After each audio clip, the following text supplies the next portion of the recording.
Hello दोस्तों, तो आज हम एक्सप्लेन करेंगे दूसरा पार्ट जहां से ये लड़की रोते हुए यहां से चली जाती है। खैर जाने से पहले वो लेडी खुद आकर बताते कि मैं शिवाशीष के पत्नी चारुलता की मैं माँ हूँ। तो मेरी बेटी पद्मलता है। इसका पहला शादी दुष्यंत से होने वाला था। दोनों को शादी भी होने वाला था, लेकिन उसी टाइम चारुलता गुजर गई, इसी कारण इसका शादी नहीं हो पाया। जाजी पूछती है कि वो चारुलता कैसे मरी थी। भाई वो बोलती है कि वो खुद को आग लगा दी थी। जाजी को यह बात जानकर उसे थोड़ा शक होने लगता है और उसको लगता है कि दुष्यंत को पद्मा से ही प्यार करती थी। और वो फिर सीधा जाकर दुष्यंत से पूछता है क्या आप पहले पद्मलता से शादी करना चाहते थे, उससे प्यार करते थे ना। दुष्यंत कहता है कि ऐसा कुछ भी नहीं है, लेकिन जाजी के मन में तो शक भर गया था और वो कहते है कि आप झूठ बोल रहे हैं। तभी नगमा आकर कहते है कि नहीं, वो सच बोल रहा है। असल में चारुलता हम लोगों से शादी करने के लिए फोर्स कर रही थी और उनको पूरा बात बताता है कि चारुलता के घर वाले उनसे एक बात छुपाई थी कि वो मानसिक रूप से ठीक नहीं है। छोटी छोटी बातों पर वो ओवर इरेक्ट किया करती थी। को बच्चा भी नहीं हो रहा था, इसीलिए वो बहुत ही ज्यादा परेशान रहती थी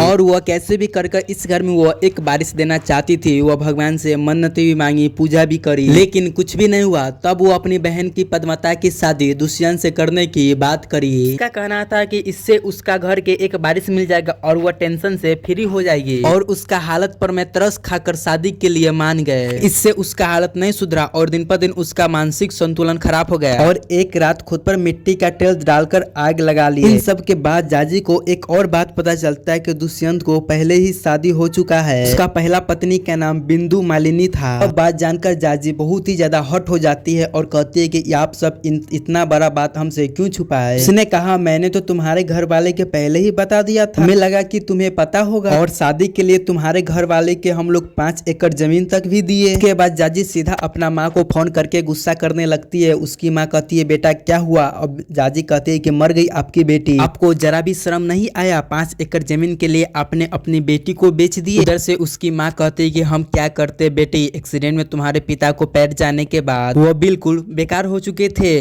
पैसे नहीं कमा सकते थे और जीने के लिए हमारे पास मात्र यही एक आखिरी रास्ता था। इन सब से जाजी बिल्कुल टूट जाती है और गुस्से में घर से बाहर जाने लग जाती है। फिर दुष्यंत उसको पकड़ने के लिए जाता है। जाजी कहता है छोड़िए आप मुझे, आपको भी लगता है मैं आप कुछ कर लूंगा। दुष्यंत कहता है कि हाँ। फिर जाजी कहती नहीं, मैं ऐसा कुछ भी करने नहीं जा रहा हूँ, मुझ में इतना हिम्मत नहीं है। अब फिर वह बिंदु मालिनी के बारे में पूछने लग जाती है कि आपको उससे प्यार कैसे हुआ था। फिर दुष्यंत उसको बिंदु मालिनी के बारे में पूरा कहानी सुनाने लग जाता है। एक दिन उसके घर में एक फंक्शन होता है और दुष्यंत एक डांसर के बुलाता है और उस डांसर के नाम था अक्षता। रात में अक्षता जब डांस कर रही थी तभी घर में एक कॉल आया और वो कॉल दुष्यंत उठाया और उसको पता चला कि अक्षता अपना घर में से भागकर आई हुई है और अपना नाम भी झूठ बोली है। उसका असली नाम बिंदु मालिनी है। जब दुष्यंत बिंदु मालिनी से जब बात किया तो वह उससे अपना प्रॉब्लम शेयर किया कि उसके पिता उसके शादी एक बुढ़ा आदमी से कराना चाहते थे, क्योंकि उस बुढ़ा आदमी से उसका पिता कर्जा लिए हुए होते हैं, जो कि वह कर्जा उसके पिताजी चुका नहीं पा रहे थे। फिर वो बूढ़ा आदमी उस पर एक शर्त रखा कि अपने बेटी की शादी तुम मुझसे करा दो, मैं तुम्हारा पूरा कर्जा माफ कर दूंगा। के सच्चाई जानने के बाद दुष्यंत उसको सपोर्ट करा और उसको मदद करना चाहता था, लेकिन उसका पिता एक दिन ढूंढते ढूंढते दुष्यंत के घर पे चले आते हैं और आकर सबके सामने पोल खोल दी कि यह मेरी बेटी है, आप लोगों के सामने सबको सच्चाई छुपा रही है और उसको अपने साथ ले जाने लगते हैं। फिर बिंदु सबसे हेल्प मांगने लगते कि आप मुझे इनके साथ नहीं जाने दीजिए, यह मेरा शादी एक बूढ़े आदमी से कराना चाहते हैं। जिस पर उसका डैड कहता है कि ठीक है तुम जिससे चाहो उससे कर लेना, चलो। और उसके बाद उसको डैड जबरदस्ती ले जाने लगते हैं। फिर बिंदु मालिनी कहता है कि ये आप लोगों के सामने झूठ बोल रहा है, मुझे ले जाकर के ये अपने मर्जी करेंगे, प्लीज आप लोग मुझे बचा लीजिए। फिर दुष्यंत उसको बचाने के लिए सामने आता है और वो झूठ बोल देता है कि हम दोनों एक दूसरे से प्यार करते हैं और ये मेरे ही कहने पर घर से भाग कर आई है और बहुत जल्दी हम दोनों शादी करने वाले। उसके बाद दुष्यंत उसको हाथ पकड़ कर घर ले आते हैं। फिर उसके बाद बिंदु मालिनी के पिताजी को चुपचाप यहाँ से निकलना पड़ता है। फिर दुष्यंत कहता है कि मेरा एक दोस्त दुबई में रहता है, अगर तुम चाहो तो वहाँ पर जाकर अपना डांस कंटिन्यू कर सकती हो और तुम्हारी हेल्प कर देगा। लेकिन बिंदु मालिनी दुष्यंत को छोड़कर कहीं नहीं जाना चाहती थी और उससे प्यार करने लग गई थी। बिंदु मालिनी दुष्यंत को शादी के लिए प्रपोज कर देता है और दुष्यंत मना भी नहीं कर पाता है और इसी तरह ये दोनों के शादी हो गया था। यह बात सुनने के बाद जाजी को दुष्यंत के खिलाफ और रिस्पेक्ट बढ़ जाती है और वह सॉरी बोलती है और कहती है कि मुझे लगा था कि मेरे घर वाले बेच दिया है, मगर ऐसा नहीं है उन्होंने मेरा शादी एक अच्छा लड़का से कराया है। वो आई लव यू बोलते हुए वहाँ से शर्माते हुए वहाँ से चली जाती है। लेकिन जाजी के मन में अभी एक और सवाल था, बिंदु मालिनी को क्या हुआ था और वह कैसे मरी थी। फिर ताइमा बताती है कि उसको एक अस्थमा था। जाजी कहती है कि इस बीमारी से तो कोई नहीं मरता है। लगता है जाजी ने दबंग नहीं देखा है, टाइम पर अगर फुसफुस नहीं मिलता है तो मर भी सकता है। बिंदु के साथ ऐसा ही हुआ, एक रात उसको अटैक पड़ गया था मगर वह फुसफुस नहीं मिल पा रहा था। इससे बिंदु मालिनी की हालत बिगड़ती जा रही थी। ताइमा किचन में इनहेंस ढूंढने जाता है लेकिन वहाँ पर भी इनहेंस नहीं था। अभी दुष्यंत जोराया को बोला कि जाओ कार में कहीं इनहेंस होगा, जाओ तुम जल्दी से लेकर आओ। फाइनली कार में जुलाइया को इनहेंस मिल गया था लेकिन जब तक वो लेकर आता तब तक बिंदु मालिनी का काम खत्म हो गया था। ताइमा कहती अगर इनहेंस जल्दी मिल जाता तो बेचारी आज बच गई होती, लेकिन बेचारी का तो किस्मत ही खराब था। पक्का यह किसी भगवान का श्राप है, पक्का इस घर पर किसी का बुरी नजर लग गया है। सारी बहुएं मर जाती है और यह कहते हुए ताइमा वहाँ से चली जाती है। और अब जाजी को भी डर लगने लग गया था। अब उसको लगता था कि उसका फांसी पर लटक गया है। वह तुरंत जाकर दुष्यंत को बताती है कि ये इस घर के सारी बहुएं मर जा रही है, अब मेरा ही नंबर है क्या। दुष्यंत कहता है कि ऐसा कुछ भी नहीं है, वह सब अपना गलतियों के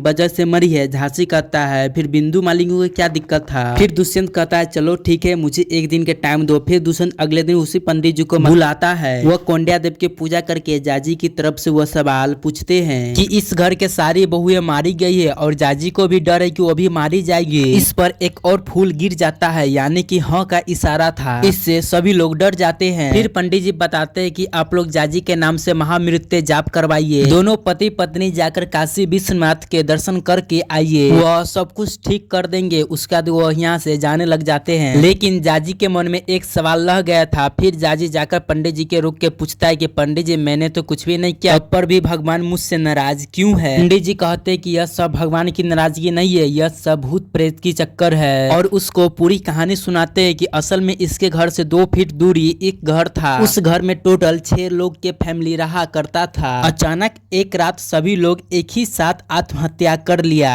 जाजी के ससुर उस जमीन को खरीदना चाहता था क्योंकि वह सस्ते में मिल रहा था, मगर पंडित जी ने मना किया था कि उस जमीन को तुम मत खरीदो। लेकिन वह नहीं माने और उस जमीन को खरीद लिए और वहाँ के कब्रों को भी वो हटवा दिए। अब उन्हीं लोग की आत्मा यह खेल खेल रही है। अब घर में 6 मौतें होंगे ऐसा मुझे लग रहा है। और हाँ अब तुम संभल के रहना। इसके बाद दुष्यंत जाजी को लेकर काशी जाने की तैयारी में था। फिर वह रास्ते में रुक कर बैंक चले जाता है। फिर उसी में रास्ते में एक जाजी का जाने हुए आदमी रोकता है और कहता है कि आप लोग कहाँ जा रहे हैं। जिस पर जाजी कहते हैं कि हम लोग काशी जा रहे हैं। फिर वो आदमी बोलता है आप लोग काशी क्यों, स्विट्जरलैंड जाना चाहिए, आपके पति को तो बहुत सारे पैसे मिले हैं, पूरे 57 लाख रुपये। यह सुनकर जाजी शॉक्ड हो जाती है। फिर जाजी पूछती है कि उसको इतना पैसा क्यों मिला है। तो वो आदमी कहता है कि उनका पहला पत्नी मरा था ना, उसी का इंश्योरेंस मिला है। अभी उस जगह एक दूसरा आदमी खड़ा बोलता है कि मरी या मार दिया गया। इस पर वो आदमी उसको यहाँ से डांट कर भगा देता है कि फालतू बात मत करो। जिस पर जाजी को लगता है कि वो आदमी सही कह रहा है और उसको विजन आता है जिस पर दुष्यंत बिंदु मालिनी को मारने का प्लानिंग कर रहा था और उसका इनहेंस सभी जगह से हटा दिया गया था। जाजी यह सब सोची रही थी तभी दुष्यंत आ जाता है और उसे डरा हुआ देखकर पूछती है कि तुमको क्या हो गया है। जिस पर जाजी बोलती है कुछ भी नहीं। फिर रास्ते में दुष्यंत कहता है कि मेरे अकाउंट पर कुछ पैसे आया है, मैनेजर ने उसे आइडिया दिया कि इसे इन्वेस्ट करना चाहिए, सो मैंने तुम्हारे नाम पर एक पॉलिसी लिया है। इसके बाद जाजी के और ही ज्यादा शक होने लग जाता है कि पक्का यह बिंदु मालिनी के पैसा के लिए ही मार डाला। फिर वह घर जाती है तो उसकी माँ आई हुई होती है और उसका शादी का एल्बम भी लेकर आया हुए थे। दुष्यंत एल्बम को देखते हुए कहता है कि इसमें जाजी का फोटो और उसका पासवर्ड है ना। जाजी के माँ कहती हाँ इसी में है। फोटो देखते ही दुष्यंत जोरैया से कार में रखे हुए इंश्योरेंस को लाने के लिए कहता है। जाजी का डर धीरे धीरे बढ़ते जा रहा था। फिर वह जाजी को पेपर साइन करने के लिए कहता है। फिर जाजी हिचकिचा रही थी और कहती है कि इसमें इतना देर ही क्यों है। फिर दुष्यंत कहता है कि अगर अकाउंट में पैसा हो तो किसी भी काम करने में देर नहीं लगाना चाहिए। और वो अपने सास से कहता है कि मैं आपके बेटे के लिए 7 लाख का पॉलिसी लेने जा रहा हूँ और आप इसे समझाइए। फिर जाजी के माँ उसको समझाने लगती है कि तुम इतना बड़ा लकी हो जितना तुमको इतना ईमानदार पति मिला है। फिर जाजी उसके बाद साइन कर देती है और अपने माँ से चुपके में जाकर बात करती है कि आप कुछ जल्दी से बहाना बनाइए और आपको यहाँ से मेरे को ले चलिए। फिर उसकी माँ कहती है कि तुम ऐसा क्यों बोल रही थे। फिर जाजी कहती है यहाँ पर कुछ गड़बड़ चल रहा है और मुझे कुछ भी समझ नहीं आ रहा है और मैं यहाँ पर सेफ नहीं हूँ। एक तरफ पंडित जी कह रहा था कि इस घर में भूतों का साया चल रहा है और एक दूसरी तरफ एक आदमी बोल रहा था कि दुष्यंत अपने इंश्योरेंस के लिए अपने पत्नी को मार डाला। लेकिन उसको यह नहीं पता था कि पूर्णी यहीं पर खड़ी है और वो पूरा बात सुन लेता है। फिर वो जाकर नगम्मा को पूरा बात बता देता है। फिर नगम्मा जाजी से जाकर बात करती है और कहती है कि मेरे बारे में लोग बहुत सारे बात बनाते हैं और झूठ बोलते हैं। हाँ, इस घर पर बुरी आत्मा का साया न पड़े इसलिए मैं घर पर पहले से ही अधिक बंधन बनवा चुका हूँ। दोस्तों अब इसका अगला पार्ट कल आएगा, तब तक आप इस चैनल को सब्सक्राइब कर दे।